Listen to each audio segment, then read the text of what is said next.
जय माता दी मित्रों। बहुत सारे सब्सक्राइबर ने कमेंट किए हैं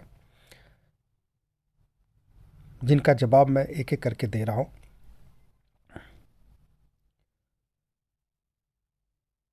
और सभी के प्रश्नों का जवाब जरूर दिया जाएगा।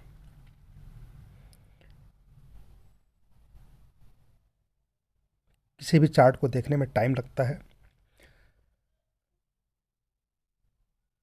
और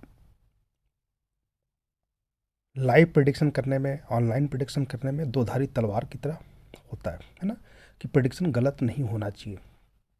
तो बहुत सावधानी से चार्ट को देखना पड़ता है क्योंकि वो लाइव आप सभी के सामने उपलब्ध होता है ना। गलत होने पे ज्योतिष पर सवाल उठते हैं, ज्योतिषी पर सवाल उठते हैं, इसलिए समय लगता है। और आपको पता भी है कि समय की कमी होती है एस्ट्रोलॉजर के पास। फिर भी मैं एक एक करके सभी के जवाब दे रहा हूँ और सभी के जवाब दिया जाएगा। आगे पीछे हो सकता है, 2-4 दिन का टाइम लग सकता है, लेकिन जवाब मैं सबको धीरे धीरे दूंगा समय अनुसार। अब बात करते हैं कि कुछ स्पेशल प्रश्न लगते हैं तो उसको मैं पहले उठा लेता हूँ। मुझे लगता है कि हाँ, ये ज़रूरी है। ठीक है। एक सब्सक्राइबर ने प्रश्न पूछा है कि अब नाम तो नहीं पता इनका, लेकिन आज ही प्रश्न आया इनका कि ये है 18/6/1998, 7:50 PM, राजनंदगांव छत्तीसगढ़ से, कि गवर्नमेंट जॉब के लिए प्रिपरेशन करना चाहिए या शादी के लिए विचार करना चाहिए। तो जहाँ तक मैं देख पा रहा हूँ, इनकी एज 25 साल 6 महीने के आसपास है।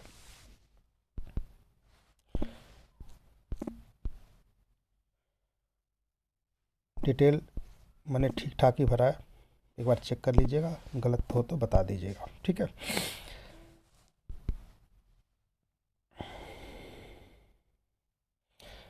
तो प्रश्न इनका बहुत अच्छा है। 25 साल की एज बहुत ज़्यादा तो नहीं होती, हाँ शादी की उम्र हो जाती है, लेकिन अभी 1-2 साल इंतज़ार किया जा सकता है। उसके पीछे कारण क्या है? किसी भी गवर्नमेंट जॉब के लिए सूर्य और चंद्रमा का होना बहुत ज़रूरी है दशा अंतरदशा में। ठीक है। और ऐसे बहुत कम भाग्यवान होते हैं जिनकी शुक्र या गुरु की दशा होती है इस उम्र में, जब जॉब के लिए तैयारी करते हैं 20 से लेकर के 35 साल की उम्र में। ठीक है। अब इनकी जो है 2020 में शुक्र की दशा स्टार्ट हो चुकी है और एक शुभ प्लेनेट है। और ये प्लेनेट कौन सा है? नौकरी भाव का, छठा भाव नौकरी का होता है, जॉब का होता है। और 7th और 11th भाव, जहाँ 7 नंबर लिखा है वो 11th भाव होता है, 11वां भाव होता है, ये लाभ का होता है। तो जॉब से लाभ, नौकरी से लाभ, इसका भाव भाव की दशा चल रही है। और ज्ञान के भाव, बुद्धि के भाव, पंचम भाव में बैठा हुआ है शुक्र। ठीक है। आप लोगों को ये थोड़ा सा जानकारी दे देना चाहता हूँ ज्योतिष की दृष्टि से, कि जब पंचम भाव में कोई प्लेनेट बैठता है जो छठे भाव का स्वामी है, अर्थात छठे का स्वामी पंचम में बैठ गया, एक विशेष प्रकार का योग बनाता है ना। छठा भाव रोग का है, इसका स्वामी जब पंचम में बैठता है तो ये आपके हेल्थ के लिए बहुत अच्छा हो जाता है। आप चाहे कितने भी बीमार पड़े, आप उससे बाहर निकल आएंगे, ये इस बात का द्योतक है। ठीक है। अपने से 12वें होना 6 के स्वामी को बहुत ही अच्छा माना जाता है। अब यहाँ देखिए क्या है कि 10th का स्वामी बुध बना है, जो कर्म भाव है, जॉब का, नौकरी का भाव भी है, कर्म का भाव है, यहाँ से प्रोफेशन को भी देखा जाता है। इसका स्वामी 7th भाव में सूर्य के साथ बैठा है। ठीक है। सूर्य गवर्नमेंट जॉब का कारक माना जाता है, चंद्रमा गवर्नमेंट जॉब का कारक माना जाता है। दोनों का संबंध छठे भाव से बना हुआ है। ठीक है। चंद्रमा 10th के स्वामी के साथ से संबंध बना रहा है और सूर्य 10वें के स्वामी के साथ बैठा है और चंद्रमा 10वें भाव को देख रहा है। और गुरु भी 10वें भाव को देख रहा है।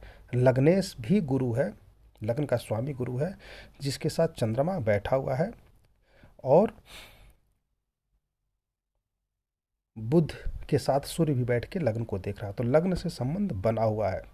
ठीक है, कर्मेश का भी, सूर्य चंद्रमा का भी, है ना। तो बहुत ही अच्छा योग बना हुआ है। तो आपको गवर्नमेंट जॉब के लिए प्रयास करना चाहिए। दशा भी देख लेते हैं। तो अभी शुक्र की दशा में सूर्य मई 2024 तक है और चंद्रमा 2025 तक तो है, ये दिसंबर तक। तो अभी आपको पूरे 2 साल गवर्नमेंट जॉब के लिए पूरी मेहनत लगा देनी चाहिए कि ये टाइम दोबारा नहीं आएगा लौट के। जो अंतरदशा निकल जाएगी वो दोबारा नहीं आएगा। थोड़ा सा आपको इस बात पे भी विचार करना चाहिए कि कुछ न कुछ कमियां भी चार्ट में होती हैं। ठीक है, उसको दूर कर लिया जाए तो रास्ते आसान हो जाते हैं।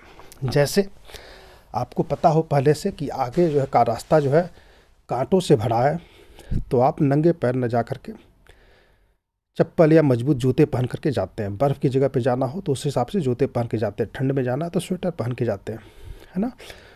तो थोड़ी सी समस्या यहाँ पर ये दिख रही है। आप शुक्र को देखेंगे, शुक्र में 5, 6, 10, 11 जो गवर्नमेंट जॉब के लिए बहुत ही अच्छा, 6, 10, 11 गवर्नमेंट जॉब के लिए बहुत अच्छा, किसी भी जॉब के सक्सेस के लिए बहुत अच्छा माना जाता है। किसके नक्षत्र में है? सूर्य के नक्षत्र में। तो शुक्र की दशा चल रही है जो सूर्य के नक्षत्र में है, गवर्नमेंट जॉब के लिए अच्छा। ठीक है,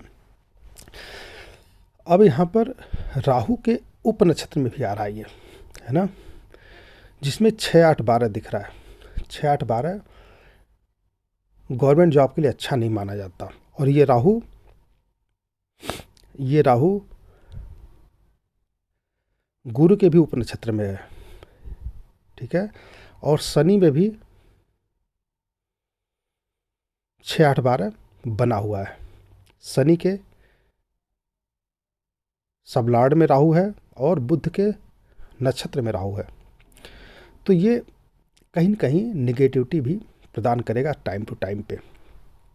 ठीक है, चूँकि शुक्र की दशा में तो इसका प्रभाव पूरे शुक्र की दशा में रहेगा। अब आपको चाहिए क्या? पूरे जब तक शुक्र की दशा है तब तक कुछ न कुछ समस्याएं आती रहेंगी। उस समस्या से बचने के लिए आपको जो सबसे बुरा प्लेनेट यहाँ पे है वो राहु है। तो राहु के निगेटिविटी को होता क्या, हमारा जो ऑरा होता है इसमें ब्लैक रंगों की जो अधिकता बढ़ जाएगी। ठीक है, तो कहीं न कहीं निगेटिविटी रहेगी, वो हमें पता नहीं चलता, हम निगेटिव रिएक्ट करते हैं, है ना। जहाँ हमें पॉजिटिवली रिएक्ट करना चाहिए वहाँ पर नहीं कर पाते। उस निगेटिविटी को दूर करने के लिए हमें भगवान शिव की पूजा उपासना करनी चाहिए, भगवान शिव के मंत्र का जप करना चाहिए या फिर हनुमान जी के मंत्र का जप करना चाहिए। मंगलवार का व्रत रखना चाहिए, शाम को प्रसाद चढ़ाना चाहिए और उनसे अपने अच्छे के लिए कामना करना चाहिए। जो भी ईश्वर के शरण में रहता है ईश्वर उसी की सुनता है। ईश्वर क्या कहते हैं कि ये व्यक्ति है इसके खिलाफ, है ना,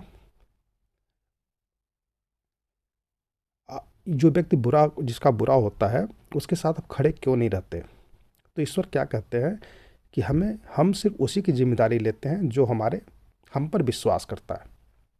हम सबकी हेल्प नहीं करते, है ना। जो हम पर विश्वास करता है हम सिर्फ उसी की हेल्प करते हैं।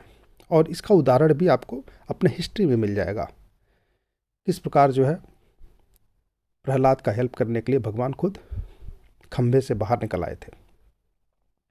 ठीक है, अब बस ज़रूरत यह है कि हम किसकी हेल्प लें।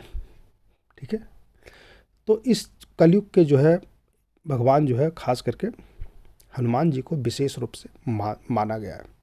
तो हनुमान जी की जो उपासना पूजा करता है वो निश्चित रूप से उसका कोई बुरा नहीं कर सकता। ठीक है, और हमेशा शिव जी को भी हमेशा माना गया है कि शिव जी की जो पूजा उपासना करता है उसका कोई बुरा नहीं कर सकता। ज्योतिष की दृष्टि से देखेंगे तो यहाँ पर राहु की पूजा उपासना बनती है। ठीक है, इसका अर्थ ये हुआ, कैसे समझिएगा, राहु हमेशा गंदे जगह पे निवास करता है। ठीक है, जहाँ उसकी दशा आती है, जब ज्योतिष पढ़ेंगे बहुत डिटेल हो जाएगा, वीडियो लंबा हो जाएगा। हम आपको सिर्फ यही कहना चाहेंगे कि आप साफ कपड़े पहने, परफ्यूम का इस्तेमाल करें। शुक्र की दशा स्टार्ट हो चुकी है, परफ्यूम का इस्तेमाल करें, प्रतिदिन साफ कपड़े पहने, कपड़े प्रेस हो तो और अच्छी बात है। तो साफ और प्रेस और परफ्यूम युक्त कपड़े पहने। कपड़े अगर आपको पुराने हो जाए तो उसको चेंज कर दें। ज़्यादा से ज़्यादा प्रयास करें कि आप कपड़े पहने, हर साल नए कपड़े बनवाएं और कपड़े पहने। पुराने कपड़े धीरे धीरे हटा, अगर पुराना लग रहा तो उसे हटा दें। ठीक है, अगर नहीं है आप नए कपड़े खरीदने के लिए पैसे, तो आपको कपड़े धुल के ही पहनना चाहिए। अगर एक बार कपड़ा आपने पहन लिया, दूसरे दिन ना पहने। कोशिश कीजिए कि कपड़े साफ सुथरे हों। दूसरा कि गंदे जगह पर ना रहें। ठीक है, आसपास सफाई रखें, कमरे में सफाई रखें। पोल्यूशन जहाँ पे होता है वहाँ पर ना रहें। जहाँ पर निगेटिविटी ज़्यादा हो, गलत लोग ज़्यादा हो, निगेटिव फैलाने वाले ज़्यादा हों, शराब पीने वाले हों, नशे करने वाले हों, वहाँ पर ना जाएं। अगर इन सब चीज़ों से आप बचे रहेंगे ज़्यादा से ज़्यादा, तो राहु का प्रभाव नहीं होगा। ज्योतिषी लोग इसमें राहु के मंत्र जप का प्रयास जप करने के लिए कहते हैं कि 18,000 मंत्र जप कंप्लीट कर लिया जाए 18 दिनों में कम से कम, क्योंकि एक सामान्य व्यक्ति के लिए ज़्यादा मंत्र जप करना मुश्किल होता है। तो इसे 18 दिनों में कंप्लीट किया जा सकता है। आधे घंटे में 1,000 मंत्र हो जाता है और 18 दिन में कंप्लीट हो जाएगा। ठीक है, 5 मिनट में 100 मंत्र हो जाएगा और 1,000 मंत्र आधे घंटे में, ज़्यादा से ज़्यादा 40-45 मिनट में, है ना। तो सुबह शाम करके आप इसे या एक टाइम ही बैठ के 40-45 मिनट आप 18 दिन में कंप्लीट कर लेंगे। 18वें दिन किसी ब्राह्मण को भोजन करें, हवन करें, है ना, या ब्राह्मण से आप हवन करवा लें। पहले दिन संकल्प ले लें कि मैं राहु के लिए यह मंत्र कर रहा हूँ।